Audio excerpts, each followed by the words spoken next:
Iran ವಿರುದ್ಧ America Israel ಆರಂಭಿಸಿದ ಯುದ್ಧ 1 ತಿಂಗಳು ಪೂರೈಸಿದೆ.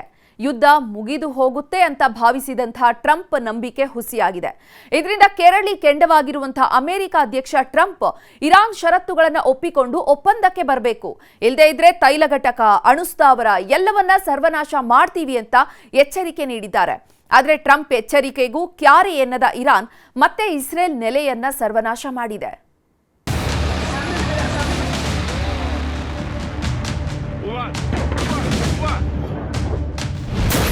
ಒಪ್ಪಂದವೋ ಯುದ್ಧನೋ ಬೇಗ ಡಿಸೈಡ್ ಮಾಡಿ, ಇಲ್ಲದಿದ್ರೆ ಎಲ್ಲವೂ ಸರ್ವನಾಶ ಮಾಡ್ತೀವಿ, ಎಚ್ಚರ. ಅಮೆರಿಕ ಅಧ್ಯಕ್ಷ ಡೊನಾಲ್ಡ್ ಟ್ರಂಪ್ ಇರಾನ್ಗೆ ಇವತ್ತು ಕೊಟ್ಟಿರುವ ಕೊನೆ ಎಚ್ಚರಿಕೆ ಸಂದೇಶ ಇದು.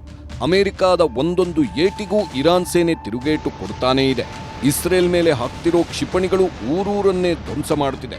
ಇರಾನ್ಗೆ 15 ಷರತ್ತುಗಳನ್ನು ಹಾಕಿದ್ದ ಟ್ರಂಪ್ 2 ಸಲ ಅವಧಿ ವಿಸ್ತರಿಸಿದ್ರೂ ಇರಾನ್ ಕ್ಯಾರೆಯಂತಿಲ್ಲ. ನೀನು ಅಮೆರಿಕಾಗಷ್ಟೇ ಅಧ್ಯಕ್ಷ, ನಮಗಲ್ಲ ಅನ್ನೋ ಸಂದೇಶವನ್ನೂ ಟ್ರಂಪ್ಗೆ ಕಳಿಸಿದೆ. ಹೀಗಾಗಿ ಕೆರಳಿ ಕೆಂಡವಾಗಿರುವ ಟ್ರಂಪ್ ಸಂಜೆಯಷ್ಟೇ ಇರಾನ್ಗೆ ಡೆಡ್ಲೈನ್ ಮೆಸೇಜ್ ರವಾನಿಸಿದ್ದಾರೆ. ಇರಾನ್ನಲ್ಲಿ ನಮ್ಮ ಮಿಲಿಟರಿ ಕಾರ್ಯಾಚರಣೆಗಳನ್ನು ಕೊನೆಗೊಳಿಸಲು ಅಮೆರಿಕ ಗಂಭೀರ ಚರ್ಚೆಯಲ್ಲಿದೆ. ಆದರೆ ಇರಾನ್ ಒಪ್ಪಂದಕ್ಕೆ ಬರದಿದ್ರೆ ನಾಶವಾಗಲಿದೆ. ಹಾರ್ಮುಜ್ ಜಲಸಂಧಿಯನ್ನ ತಕ್ಷಣವೇ ವ್ಯವಹಾರಕ್ಕೆ ಮುಕ್ತಗೊಳಿಸದಿದ್ರೆ ನಾವು ಇರಾನ್ನಲ್ಲಿ ವಾಸ್ತವ್ಯ ಹೂಡ್ತೀವಿ. ಇರಾನ್ನ ಎಲ್ಲ ವಿದ್ಯುತ್ ಉತ್ಪಾದನಾ ಸ್ಥಾವರಗಳನ್ನು ಉಡಾಯಿಸ್ತೀವಿ. ತೈಲ ಬಾವಿಗಳನ್ನು ಸ್ಫೋಟಿಸುತ್ತೇವೆ. ಖಾರ್ಗ್ ದ್ವೀಪದಲ್ಲಿರುವ ಎಲ್ಲ ಉಪ್ಪು ನೀರಿನ ಸಂಸ್ಕರಣಾ ಸ್ಥಾವರಗಳನ್ನು ಸಂಪೂರ್ಣವಾಗಿ ನಾಶ ಮಾಡ್ತೀವಿ. ನಮ್ಮ ಸೈನಿಕರು ಮತ್ತು ಇತರರನ್ನ ಕೊಂದವರ ಮೇಲೆ ಇದು ಪ್ರತೀಕಾರ ಆಗಿರುತ್ತೆ, ಎಚ್ಚರ. ಇದು ಸೋಷಿಯಲ್ ಟ್ರುತ್ನಲ್ಲಿ ಟ್ರಂಪ್ ಕೊಟ್ಟಿರುವ ಪ್ರತೀಕಾರದ ಸಂದೇಶ. ಆದರೆ ಇರಾನ್ ಟ್ರಂಪ್ ಮುಂದೆ ಮಂಡಿಯೂರಲ್ಲ ಅಂತ ಮತ್ತೆ ಘರ್ಜಿಸ್ತಿದೆ. ಇದರಿಂದ ಕೆರಳಿರುವ ಅಮೆರಿಕ ಮತ್ತು ಇಸ್ರೇಲ್ ಸೇನಾಪಡೆಗಳು ಇವತ್ತೂ ಯಾರೂ ಊಹಿಸದಂಥ ದಾಳಿ ಮಾಡಿವೆ. ಈ ದೃಶ್ಯ ನೋಡಿ, ಸಾವಿನ ಕ್ಷಿಪಣಿ ದಾಳಿಗೆ ಊರೂರೇ ಹೇಗೆ ಆಹುತಿಯಾಗಿ ಹೋಗ್ತಿದೆ. ಒಂದೇ ಜಾಗದಲ್ಲಿ ಹಾಕ್ತಿರೋ 10 ಬಾಂಬ್ಗಳು ಇಡೀ ನಗರವನ್ನ ಹೇಗೆ ನರಕ ಕೂಪಕ್ಕೆ ತಳ್ಳುತ್ತಿದೆ ಅಂತ. ಬೆಂಕಿಯುಂಡೆಗಳ ಮಧ್ಯೆ ಸಿಲುಕಿದವರು ಸ್ಮಶಾನ ಸೇರ್ತಿದ್ರೆ ನಿರ್ನಾಮವಾದ ಕಟ್ಟಡಗಳ ಧೂಳು ಊರೂರನ್ನೇ ನುಂಗುತ್ತಾ ಯುದ್ಧದ ಭೀಕರತೆಯನ್ನ ಸಾರಿ ಸಾರಿ ಹೇಳುತ್ತಿದೆ. ಟೆಹರಾನ್ ನಗರದ ಮೇಲೆ ಅಮೆರಿಕ ಇಸ್ರೇಲ್ ಹಾಕಿದ ಕ್ಷಿಪಣಿ ದಾಳಿಯನ್ನ ನಾಗರಿಕರೊಬ್ಬರು ಸೆರೆ ಹಿಡಿದಿದ್ದಾರೆ. ನಾಗರಿಕ ಮೂಲಸೌಕರ್ಯಗಳ ವ್ಯವಸ್ಥಿತ ನಾಶ ಮತ್ತು ಸ್ಪಷ್ಟ ಸಾಮೂಹಿಕ ಹತ್ಯೆಗಳಾಗಿವೆ ಅನ್ನೋದಕ್ಕೆ ಈ ದೃಶ್ಯವೇ ಸಾಕ್ಷಿ. ಟೆಹರಾನ್ ಮೇಲೆ ಇಸ್ರೇಲ್ ಹಾಕಿರೋ ದಾಳಿಯ ವಿಡಿಯೋಗಳಿವು. ರಾತ್ರಿ ಹೊತ್ತಲ್ಲಿ ಯಾರೂ ನೆಮ್ಮದಿಯಾಗಿ ಮಲಗೋಕ್ಕಾಗ್ತಿಲ್ಲ. ಯಾವಾಗ ಎಲ್ಲಿಂದ ಹೇಗೆ ಬಾಂಬ್ಗಳು ಬಂದು ಅಪ್ಪಳಿಸುತ್ತೆ ಅನ್ನೋ ಆತಂಕದಲ್ಲೇ ರಾತ್ರಿ ಇಡೀ ಜನ ಜೀವ ಕೈಯಲ್ಲಿ ಹಿಡ್ಕೊಂಡು ಇರಾನ್ನ ಟೆಹರಾನ್ ವಾಸಿಗಳು ಕಾಲ ಕಳೆಯುತ್ತಿದ್ದಾರೆ.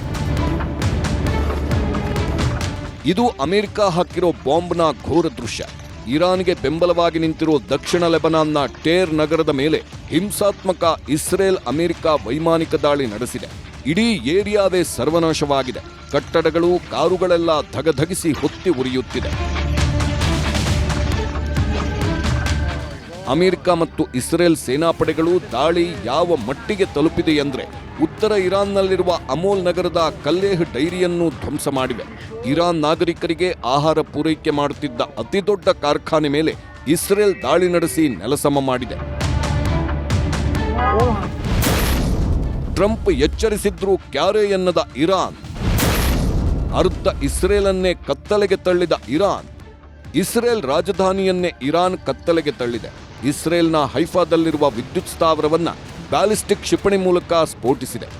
828 ಮೆಗಾವ್ಯಾಟ್ ಸಾಮರ್ಥ್ಯವಿರುವ ಈ ವಿದ್ಯುತ್ ಸ್ಥಾವರ ನಾಶವಾಗಿ ಹೋಗಿದೆ. ಇದರಿಂದ ಇಸ್ರೇಲ್ನ ಅರ್ಧದಷ್ಟು ಜನಸಂಖ್ಯೆ ಕತ್ತಲೆಯಲ್ಲಿ ವಾಸಿಸಬೇಕಾದ ದುಸ್ಥಿತಿ ಬಂದಿದೆ. ಇಸ್ರೇಲ್ನ ಬೀರ್ಷೆಬಾದಲ್ಲಿರುವ ಉಕ್ಕಿನ ಕಾರ್ಖಾನೆಗೆ ಇರಾನ್ನ ಕ್ಷಿಪಣಿ ಅಪ್ಪಳಿಸಿದೆ. ಕಾರ್ಖಾನೆಯಲ್ಲಿದ್ದ 12ಕ್ಕೂ ಹೆಚ್ಚು ಕಾರ್ಮಿಕರು ಸಾವನ್ನಪ್ಪಿದ್ದಾರೆ. ಈ ದೃಶ್ಯ ನೋಡಿ, ಎಷ್ಟು ಭೀಕರವಾಗಿದೆ.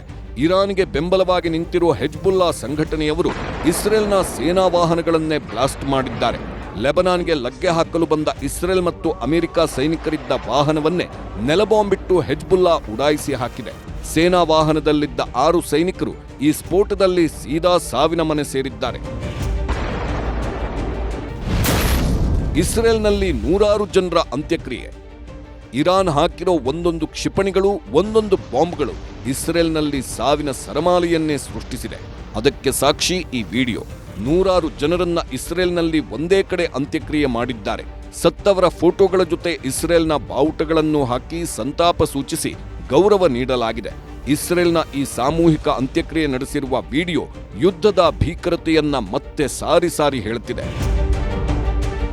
ಹೇಳ್ತಾ ಹೋದ್ರೆ ಈ ಯುದ್ಧದ ಭೀಕರತೆ ಹೇಳೋಕೆ ವರ್ಷ ಬೇಕು. ಇವತ್ತಿಗೆ ಯುದ್ಧ ಶುರುವಾಗಿ 31 ದಿನವಾಗಿದ್ರು ತಣ್ಣಗಾಗೋ ಲಕ್ಷಣಗಳೇ ಕಾಣಿಸ್ತಿಲ್ಲ. ಆದ್ರೆ ರಕ್ತಕ್ರಾಂತಿಯ ಈ ಯುದ್ಧದಿಂದ ಇಡೀ ಜಗತ್ತೇ ತಲ್ಲಣಿಸಿ ಹೋಗ್ತಿರೋದಂತೂ ಸತ್ಯ. Bureau report, news 18.